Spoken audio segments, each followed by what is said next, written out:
Bonjour.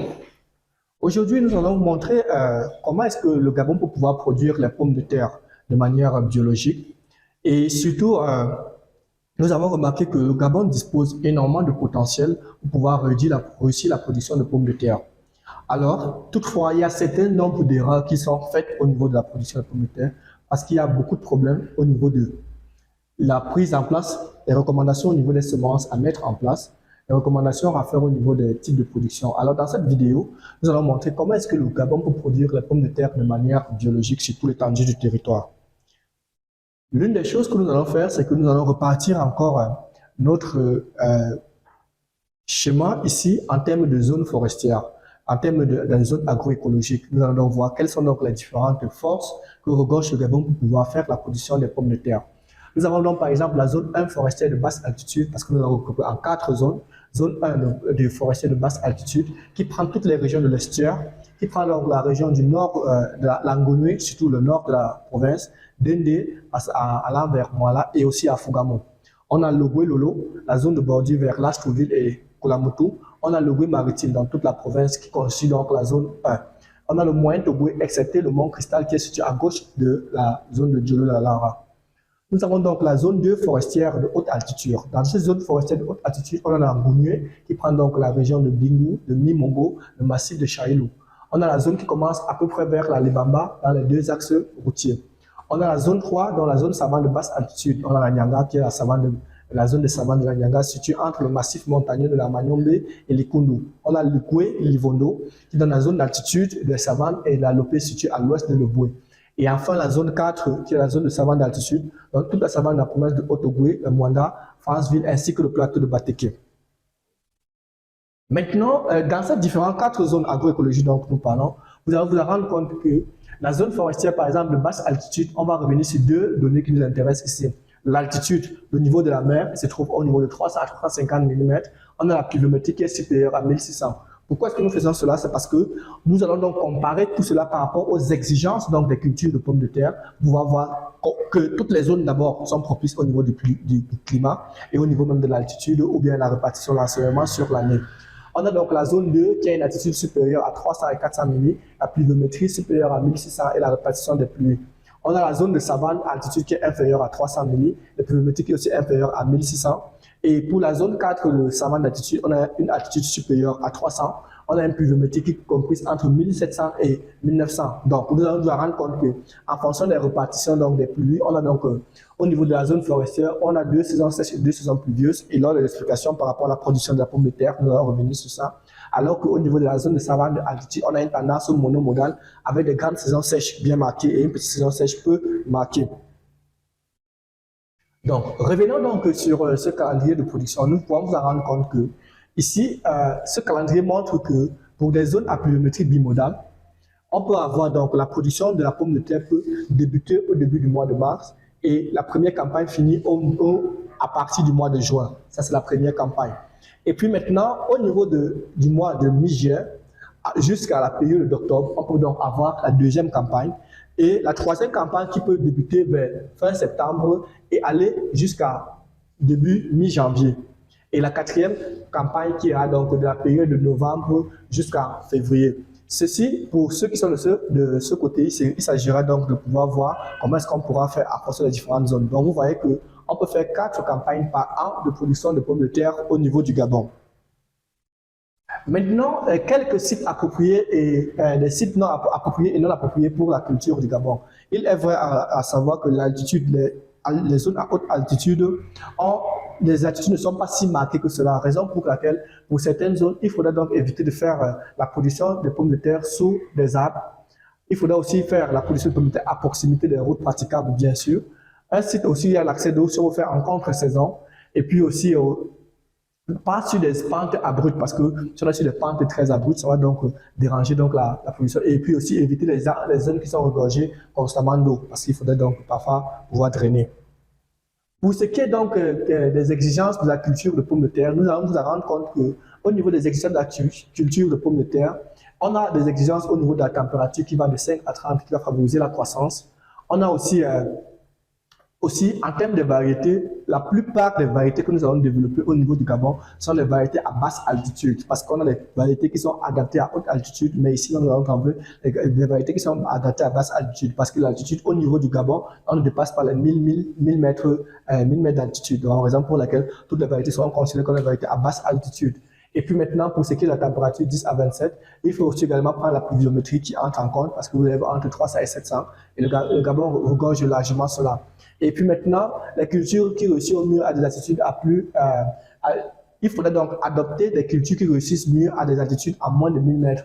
Raison pour laquelle, parmi ces cultures-là, on aura donc l'Atlas, le Manon, le Pamina, le Spunta et le Désiré, qui sont aussi les cultures qui pourront bien se développer par rapport à cela. Et puis maintenant, pour les variétés qui sont donc de basse altitude, on a donc parmi ces types, on a 3 types de variétés. On a les variétés à cycle rapide, à faible durée de conservation, c'est-à-dire 65 à 75 jours de culture. Parmi ces variétés, on a donc la variété Rosanna, la variété Évolution, la variété Corazon. Et maintenant, lorsqu'on parle donc des variétés à cycle moyen et qui ont une durée moyenne de conservation, entre 70 et 90 jours de culture, on a donc la variété Alouette, Arizona, Sahel, Pamina, Noir qui peuvent être développées dans cette zone. On a aussi la variété à cycle long et la variété à longue durée de conservation, 100-120 jours de culture, dans la variété Pamela, Iona, Paridos, Rudolph ou El Bilda. Ça sont les différentes variétés qui peuvent être développées au niveau du Gabon. Donc voilà les variétés telles que nous avons présentées, c'est la variété 1, variété 1 Arizona, variété 2 Pamina, variété 3 Iona, la variété 4 Neymar, la variété 5 Paradiso. Ça sont les différentes variétés qui peuvent être développées donc au niveau du Gabon. Maintenant, quelques techniques culturelles qui peuvent être adoptées, il faudra labourer le sol. Il faudrait surtout, pour certains, verser donc les plantes, comme vous pouvez voir ici là, verser les feuilles de Titula diversifolia. C'est un cycle expérimental que nous avons eu à faire, qui a eu aussi une réussite au niveau du Gabon. Nous avons donc la préparation du sol, l'écartement qui est de 50 x 50. Et ici, nous avons versé dans les feuilles de Titula diversifolia qui vont permettre à pouvoir désinfecter le sol et à pouvoir fertiliser. Le Titula diversifolia, comme on appelle feuilles de marguerite, qui vont donc jouer ce premier rôle de parasiter le sol et fertiliser, apporter de l'urée naturelle. On pourra aussi apporter des cendres diverses de différentes cultures qui vont permettre à pouvoir faciliter donc le grossissement des fruits. Et maintenant, pour ce qui est donc des différents engrais, plusieurs types d'engrais biologiques peuvent être utilisés. Nous avons par exemple le guano. Lorsque nous étions du côté de l'Ambaréné, nous avons vu beaucoup de niches de mise en place des chauves-souris, des déjections qui peuvent être utilisées et c'était vraiment spectaculaire. Donc à Chibanga, nous avons vu beaucoup de grottes qui contiennent cela, peuvent être une facilité utilisée pour la fertilisation, que ce soit les fumées de poules, les poudres de sabot de corne, les poils, les tourteaux ou les sous-produits de transformation qui sont riches en azote et en phosphore, potassium qui permettent donc le développement de ces différents fruits. Et puis aussi, pour ce qui est donc des opérations de semi-fertilisation et entretien, il faudrait savoir que pour ceux qui peuvent fabriquer donc du compost, ça va donc augmenter l'équilibre au niveau de l'augmentation de la rétention d'eau, le pH, améliorer la fertilité du sol. Et aussi, incorporer les engrais verts, parmi lesquels les engrais qu'on a déjà eu à incorporer.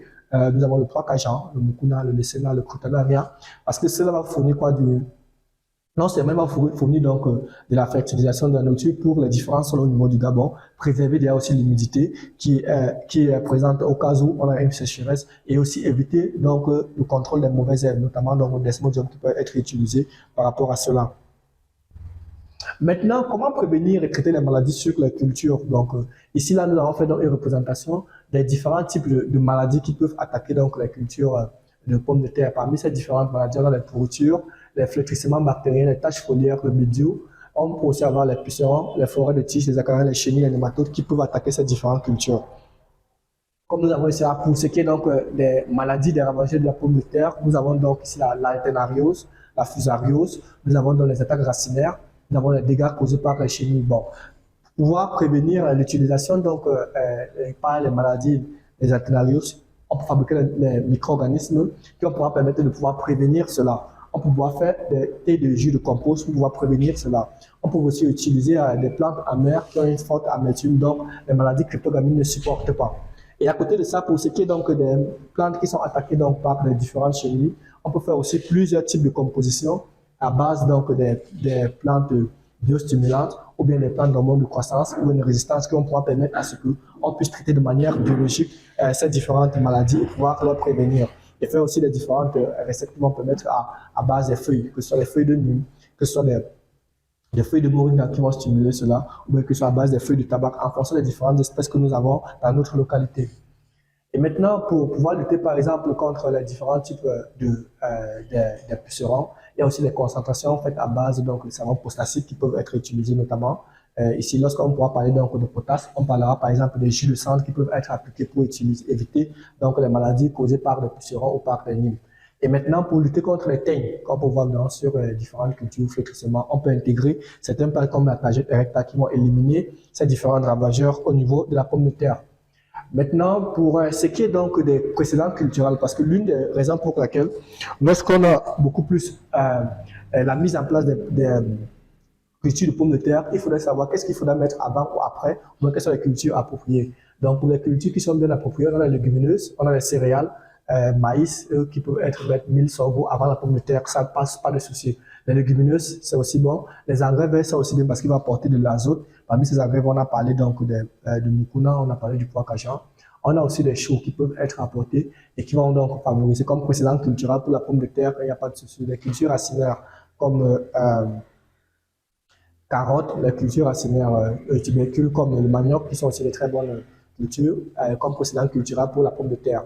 On a parlé aussi des maïs et aussi ce qui est vivement déconseillé pour la mise en place de la pomme de terre, ce sont les solanacées. Parmi ces solanacées, il ne faudrait pas qu'un précédent culturel pour la culture de pomme de terre soit la tomate, le piment, le poivron, les différentes céleris, les poivres blancs, le poivron qui sont ces cultures qui sont donc, ne sont pas aptes comme précédent culturel pour la culture de pommes de terre. Et puis maintenant, dans ce qu'on a vu, vous pouvez voir que si vous voulez faire la production au niveau du Gabon de la culture pomme de terre, la première saison, on peut mettre la pomme de terre et les 2 saisons sans pomme de terre. Bon, on peut mettre pomme de terre, maïs, haricots, pomme de terre, maïs, engrais verts, pomme de terre, chou, culture lumineuse, pomme de terre, autres légumes ou légumineuses. Donc, voilà les différents précédents culturels qu'on peut pouvoir mettre ici là. Ou encore, on peut mettre pomme de terre, maïs, culture qui demande moins d'azote, culture légumineuse par exemple haricots, pomme de terre, chou, culture légumineuse comme le haricot, culture céréalière comme le maïs, pomme de terre, maïs, engrais, chou, pomme de terre, culture mixte, chou, culture de pomme de terre. Voilà par exemple les différents précédents culturels que vous avez vus pour la culture de pomme de terre parce que lorsqu'on est dans une zone où le milieu n'est pas inondé autre là, en mettant donc la culture de pomme de terre continuellement, ça va créer plus de problèmes. Donc il faudra faire ces différentes alternances sur les différentes cultures. Donc voilà ce que nous avons à présenter aux Gabonais par rapport à la production biologique donc de la pomme de terre au niveau du Gabon. Merci et à une prochaine fois pour une prochaine vidéo sur notre chaîne.